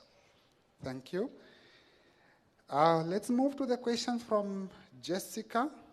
I think from the Disability Council, she indicated she queried on the disaggregated data and the figure of 600 from the representing the marginalized, persons with disabilities from the recent SRV, and whether we do undertake a study to understand this type of data and the result of this category of individuals and the low turnout. Zenia, if you can please take that question. Thank you very much, Jessica. Thank you also for appreciating the efforts. We strive to continue improving in our processes. As you are aware, I think the breakdown of these statistics, it's something new that we've introduced during the GRV last year, where we've now given the disaggregated data, even with people, on people with disabilities. So the 713 that I spoke about was only for the SRV. So it's not the entire voters register. As I've indicated in my presentation, we're going to give detailed breakdowns when we're going to do the final voters register. That includes the statistics of last year. In terms of the study, thank you very much for that proposal. I think when we consider to do other research on other matters, it's something that we can include in it to understand, especially like we said, the low turnout of elections, especially in the regional councils elections. It's something that we can look at, that we can also understand in order to ensure how we can improve ensuring inclusivity for this category of voters in future. Thank you, Zenia. The next question, second last, is from Mrs. Engelbrecht, and she touched on the totals for the provisionals that were added and those that have died. She also wanted to know whether the eligible voters are from the Ministry of Home Affairs. I think, let me just start from the perspective of indicating that in terms of our law, voting is not compulsory. And you can only vote once you have registered to vote. You are only eligible to vote if you present yourself before a registration official. During the registration process, your registration is processed, and then a card is issued to you and you're included in the roll. So the numbers of eligible voters that we are talking about are, those are the ECN data. It's not from Home Affairs, it's ECN data that we produce from those who turn up at our registration points to register as voters. The relationship between ECN and Home Affairs is on a month-to-month basis in terms of the law, where I think it's on the 15th of every month, where Home Affairs needs to then communicate to the Chief Electoral Officer to say, these are the number of deceased persons that we have recorded in the past month, and the purpose of that is for the Commission to then update its voters register with that data by removing the deceased persons from the role. Zenia, please supplement on that question. Thank you, Commissioner. Just to supplement on what you've indicated now, I think when I started my presentation, I've indicated that the eligible number has increased. Carol, I think you are correct to have picked that up. Last year, we had 1,615,910 that qualified to register. This year, that total number of eligible voters increased due to those that have turned 18 years following the conduct of the GRV last year, which ended on 4th of August, until now when we started with the SRV this year. So those 18-year-olds were 54,903. That was now included in the eligible number. So the eligible number then increased from 1,615,910 to 1,670,813. That's the 54,903 eligible. The voters register is a live document, as I've indicated, and the Commissioner also alluded to removal of deceased, which we do on a monthly basis, which I've also given the number. We also have then the increase, which is a result of by-elections that we conduct. We had 5 by-elections this year. But in terms of the totals, when you add the voters register, the only thing that makes a difference on the voters register is when you're going to add new applicants. So that is a new number of registered voters that we've recorded this year, 53,802. That would increase the voters register. The deceased decreases the voters register. Amendments is people that's either moving from one constituency to another constituency, a person that came because maybe the surname was spelled wrong. Last year, I didn't have an ID document when I applied. I presented a birth certificate, or various other reasons. So that doesn't make any change to the voters register because you're already included in the voters register. You're just making an update or change to your profile. Then we have the duplicate cards. Duplicate cards also doesn't have an impact on the totals of the voters register. So if you look at where we stood before the SRV, it was 1,445,334 plus the 53,802. That would give you the 1,499,136. So amendments and duplicates are not added to the number. That's why when you add them up, you won't get that figure. You only need to add the new applications. I trust I've covered all the questions, Carola. Yes, yes, I'll give you a hand later. Can we have a mic?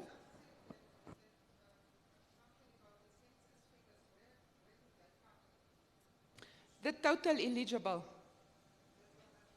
Yes, it comes in, the census figures comes in from the total eligible. Last year, the total eligible was 1,619,000.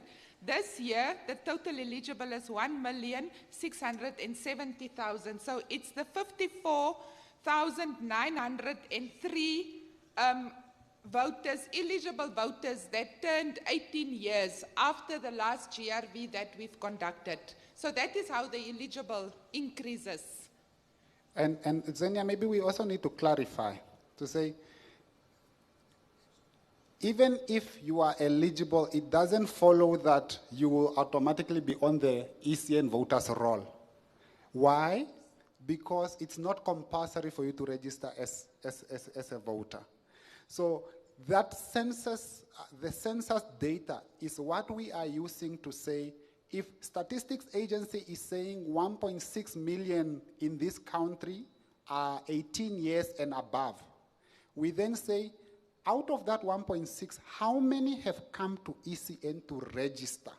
So eligibility at NSA, and then eligibility at the ECN for those who have come through our processes because of the fact that, you know, being registered is not a compulsory exercise within our jurisdiction. I think somehow Memeshaningwa's question has been answered also, but are you satisfied? Okay, thank you, ma'am. Thank you, ma'am. Good. I think let's now take the questions that were on this side. There were hands, starting from the front. Please just introduce yourself. Let's start this side, on the left, on my left. Here, to the front, sorry. No? Please go. All right. Yes, good afternoon, Commissioner. My name is Martin Angela from the Namibian. Commissioner, can you perhaps maybe just provide us an understanding what are some of the challenges or contributing factors, particularly to the registered voters in the local authorities? Because we see there's a difference between regional council and local authorities. So what is happening there? Okay. Thank you very much. Sorry, I'll give you a hand now. I just want to get an understanding of your question. Okay, I think it's twofold. Is it the challenge, or perhaps you also want the discrepancy to be explained? Because one is higher and the other one is lower. Okay. Okay, yes, sir, you can go, sir. Thank you very much. My name is Justin Ellis. I'm afraid I'm a troublesome voter, but also connected to the faith-based community. Of course, it's a very important milestone to have produced the voters' roll, and you to be congratulated on that. But I just want to follow up a bit. A certain number of voters implies a certain number of polling stations. At the last election, we had a crisis at the polling stations. What I'm looking for is an assurance from the Electoral Commission. Have you adjusted your plans to have enough polling stations at the next election, according to the number of people that have now been registered? I think we really need some reassurance that your plans have been perhaps radically revised to make sure that people have ease of voting next time. I think for the avoidance of any doubt, let me handle that question right away. And I will do it by saying to you that on behalf of the Commission, we are giving you that assurance that introspection has happened. I don't know what you mean by radical interventions, but some of the interventions that we have done, for example, is to do away with mobile teams in urban areas and converting those mobile teams to fixed points to address the issues that we had last year. We also then went through a consultative process by engaging our stakeholders, PLC, to say, this is the proposal from the Commission in terms of the polling stations we want to establish for the upcoming elections with the conversions that we have indicated. What is your input? Is it enough, or have we overlooked certain things? And I can assure you that we received some valuable input from our stakeholders, who are the political parties, and those inputs were then incorporated in the final polling stations, which will soon, I think in the coming week, be published in the newspapers. Direct operations. So you will see that. It's final.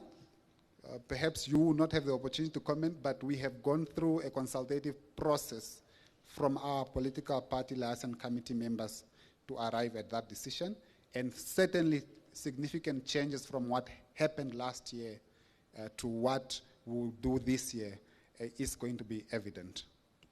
Okay, so I think that question is off the roll. Yes, Commissioner?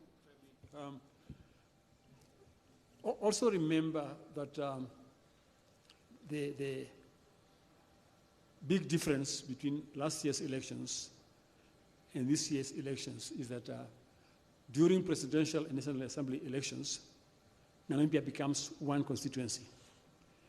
And in terms of our own in-house analysis, in terms of the recommendations that we received from even international observers, and even if you study the court ruling, the bottom line was that the biggest challenge was exactly that during presidential National Assembly elections, Namibia becomes one constituency and people could vote anyway, despite the fact that we had actually about 200,000 extra ballot papers, isn't it? Yeah, still we had that challenge. So we now, during regional and local authority elections, people are going to vote in their constituencies. And by the way, we have been talking to the political parties and associations to see whether, even for presidential National Assembly elections, whether there could be a possibility of addressing that challenge in the Act. Thank you. Thank you, Commissioner, for that supplementation. Yes, let's take more hands here.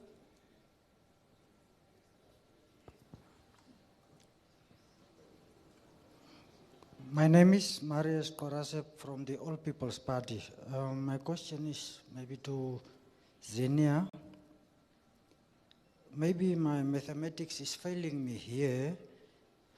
I'm looking at Kamanyap local authority figures, and it says before the supplementary registration started, the number of voters stood at 2,354. And then there were 143 new applications, and the total eligible number is 2,004.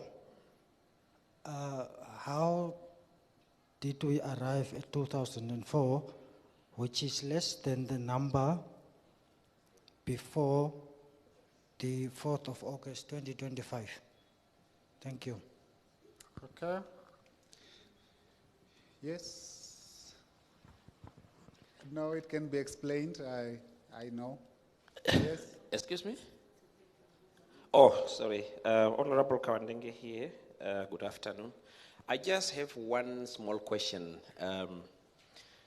Why is it so difficult for one, if you access the ECN website, to get results, previous results of previous elections?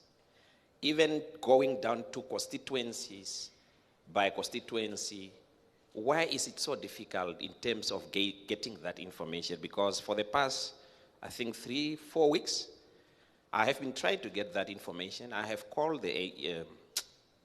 your offices here to try to see why can I not get that information. And I think I'm not the only one. I went to the extent of calling Mr. Shuya, I think, but we cannot get that information. Why after every election are this information not loaded up so that when you want this information, you can just click and get those information in terms of the election results? Okay, thank you. Please summon the Director of IT to come in the venue. No, the Director of IT doesn't need to come in. I'll address the question. Okay, thank you. Yes. Good afternoon, or good morning, or afternoon. My name is Daniel Chanep, visibly Secretary General of UDF Party.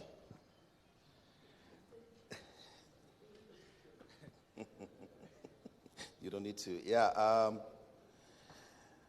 Indeed, one can observe the readiness of ECN in terms of the preparations of the elections. However, we, as the political key stakeholders, or as the key stakeholders, we have a challenge with the Commission in order to enhance the trust and the commitment that I need to carry out. Reason being, as per the calendar, and as we look at it, there are processes, electoral processes that need to be carried out, where we as the stakeholders are adhering to. However, when it comes to implementations of these activities, we always have got challenges, or we are faced with the challenges, such as that things agreed upon are not being done accordingly. For example, when we say duplicate registration cards, it should be such. But when that time is arriving, it should be such that only a duplicate must be issued. But as we all know, we have an unresolved issue that occurs last year, whereas at this headquarters, an original duplicate card has been issued. We have been addressing this issue at the PLC level, where we're supposed to actually do our post-mortems in order to improve our electoral process. To date, that has not been resolved.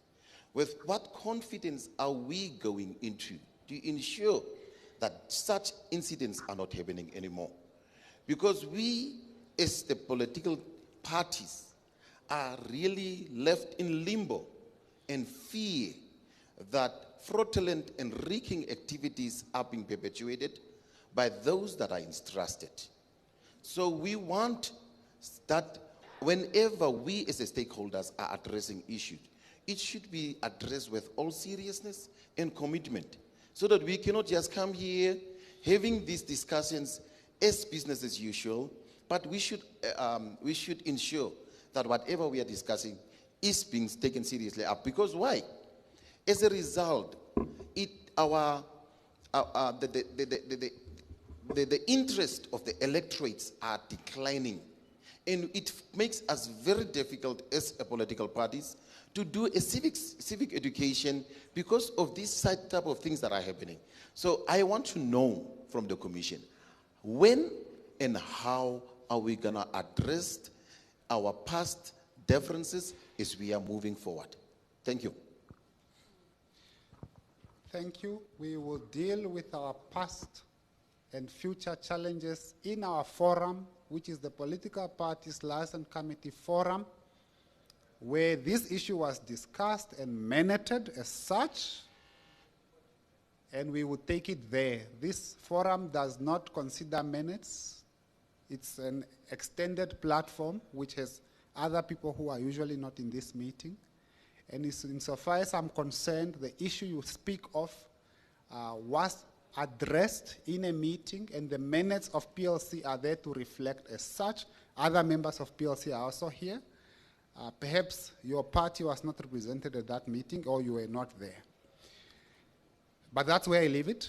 And insofar as allegations of fraud are concerned that you really made, and rigging, they are unfounded, and I really want to discourage you from making such kind of aspersions. And if you have any evidence to the allegations you make on behalf of my colleagues, I can say to you, Mr. Tsaneb, we avail ourselves to you and whatever you are going to do for us to be held accountable. We are ready.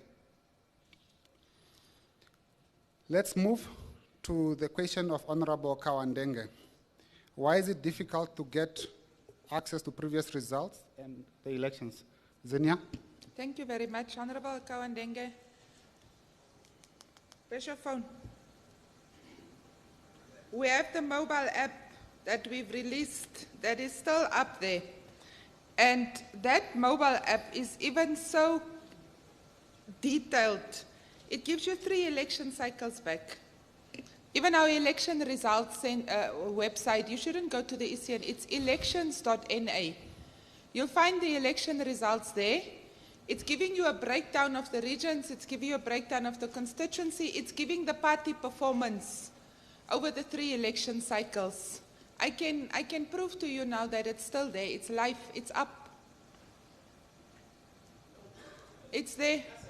Yeah. If it is on and up and running, why when I call, and I don't want to mention names here of your officials, otherwise you will hold them accountable there after I left. But why could they not just explain that to me and say, no, Honorable Kawandenge, go here, go there? Thank you very much. I'll follow it up with them. Yeah, I'll but hold them I will accountable. just leave it there. I will not mention Nemus and Nemu here. So I will just leave it there. Otherwise you will Yes, but for Okay. all the political parties, our website is still up. Our mobile app is up. The mobile app, we will soon be updating it with the regional councils and local authority results turnout also for the past elections. But the results of the national elections, which also gives the breakdown of the constituency parties' performances, it's on the website, it's also on the mobile application. And all the statistics are available there for you to do your analysis. I think it's important, Honorable Kandeng, and perhaps we should apologize. What should have happened is that that person, if they are not the custodian of the data that you are asking, they should have elevated it to the person that is the knowledge expert. I mean, surely if you come and ask me about it, I wouldn't know because I'm not a numbers person. But it's the same thing with going to Zenia and asking her about the law when the advocate is here. If she doesn't know, she must escalate to the advocate. That's what should have happened. And that shouldn't be a true representation or reflection of how we need to deal with things here. It should have been escalated, and I understand that perhaps the non-responsiveness left you with some doubt or some other thoughts, which shouldn't have been the case. There was a question from Mr. Marius on the Kamanyab Local Authority before the SRV data recording 2,354, now with SRV addition indicating 143, but the total there now indicates 2004.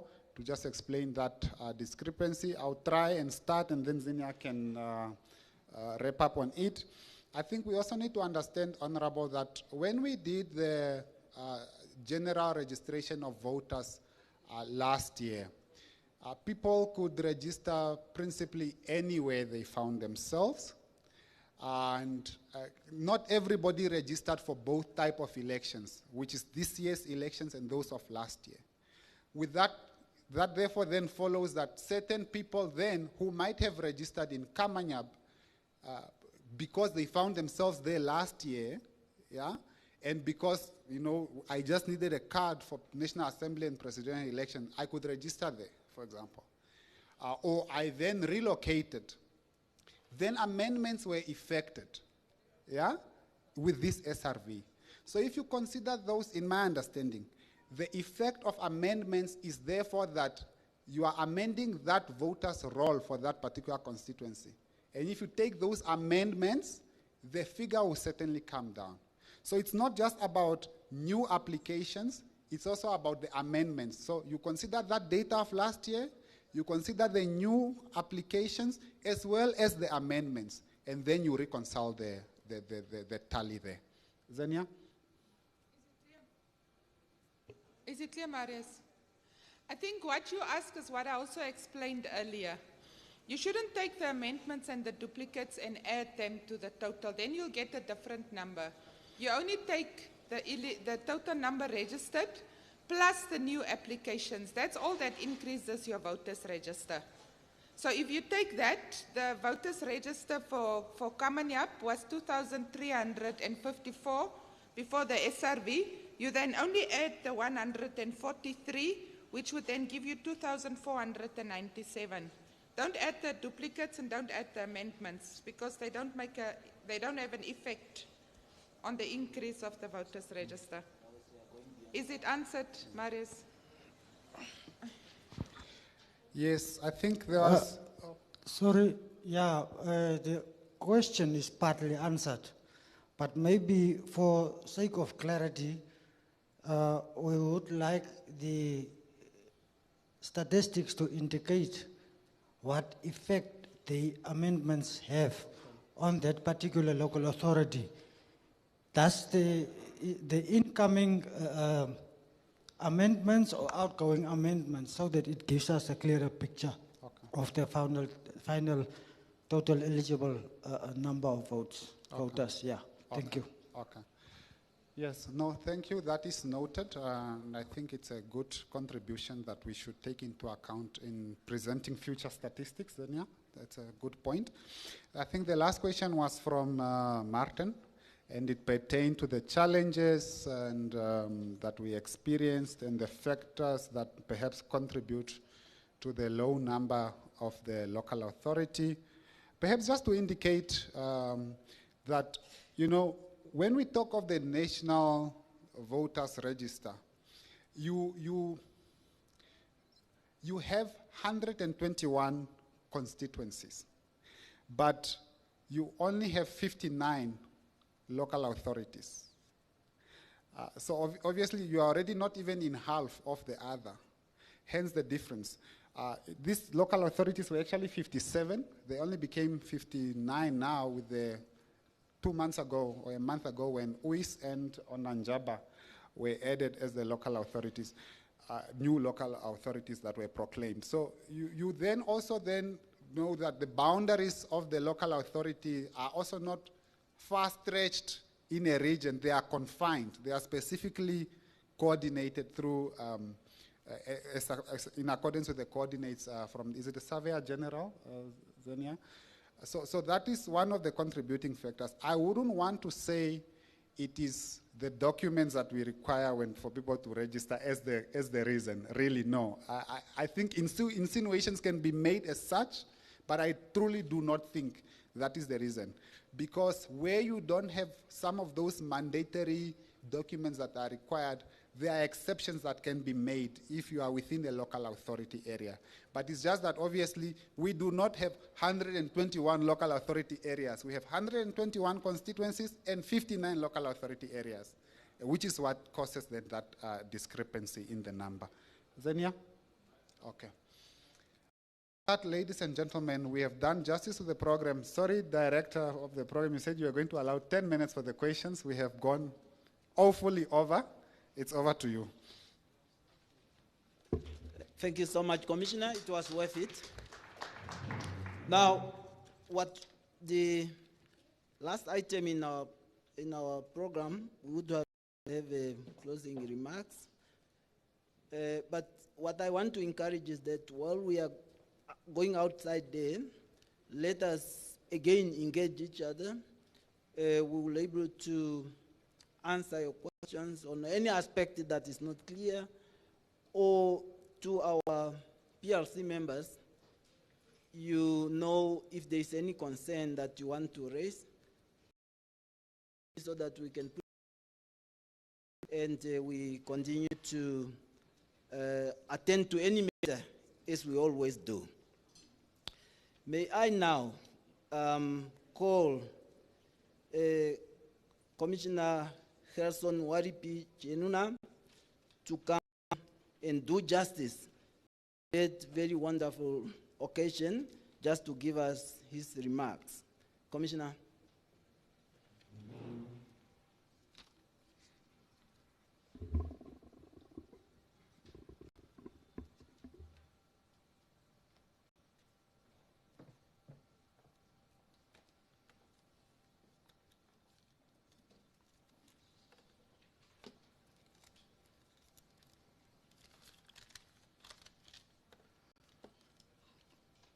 Good day.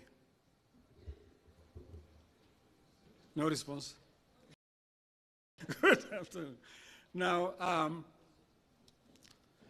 in my culture, it is allowed to throw a soft jab at your cousin. Now, Kawande again, I are distant cousins, so I can at him. Honorable Kawande, as a belief. You know, normally it's other people who address you as honorable. You don't introduce yourself as I'm honorable so-and-so. Please. We know that you're honorable. So please leave that to us. Okay, that's just a soft job. Yeah, I stand by all the protocols as already established.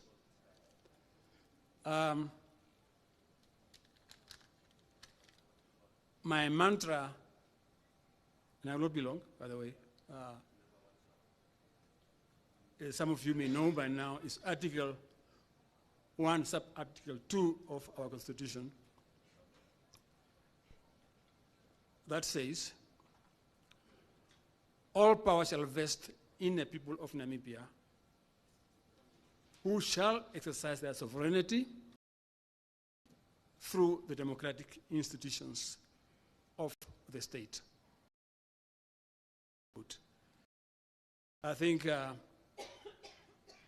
you and us as stakeholders, that should always be at the back of our minds when we talk about elections, when we talk about democracy. Now, as you would appreciate, elections are not an end in themselves, but they are an enabler for positive change, to create a conducive political ecosystem to allow citizens to participate, hold political power accountable, and to shape their own destiny.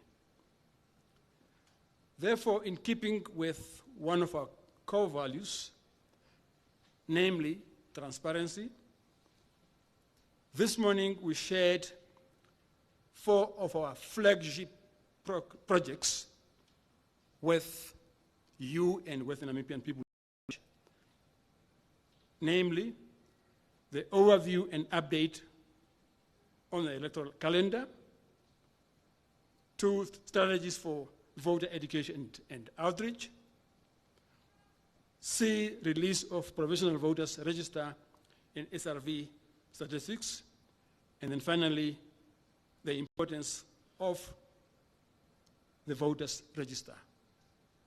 So we invite you to walk with us this journey. I thank you.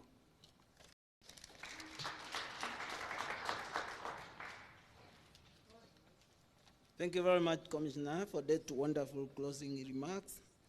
I hope my cousin will not shoot me after the meeting. I hope you will not do that.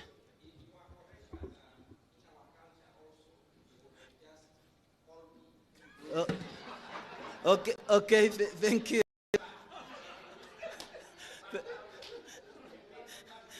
Thank you, Honorable Kwandenge. Thank you so much. You have been a wonderful audience, and I needed to claim my round of applause, but it failed because I did not have the time that was provided on the program. However, I would like to thank you and ask you for forgiveness. As some of you have been doing this, directing a program might not be as straight as you want it to be. But be that as it may, we are again going now to stand up and then go with the culture that we have adopted from the onset with our anthems. And after that, we are invited, as our guests, we have prepared some refreshments, and then we invite you, please don't go without grabbing something. Thank you.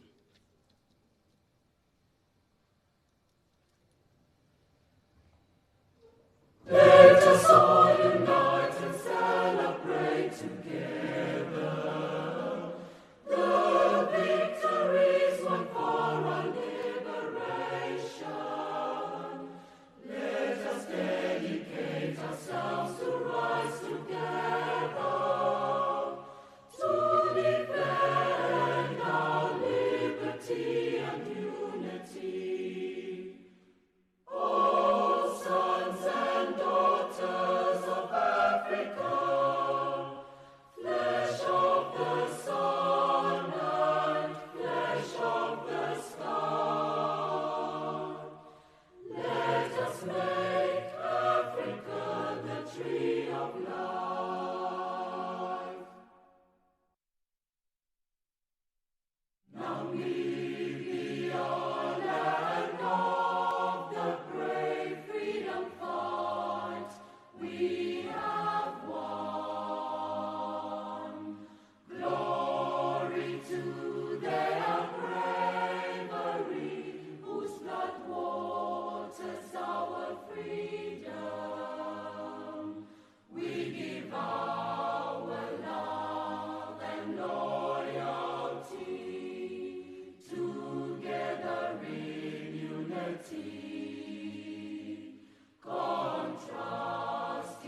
Just a second. I said we have to go with our culture that we have adopted.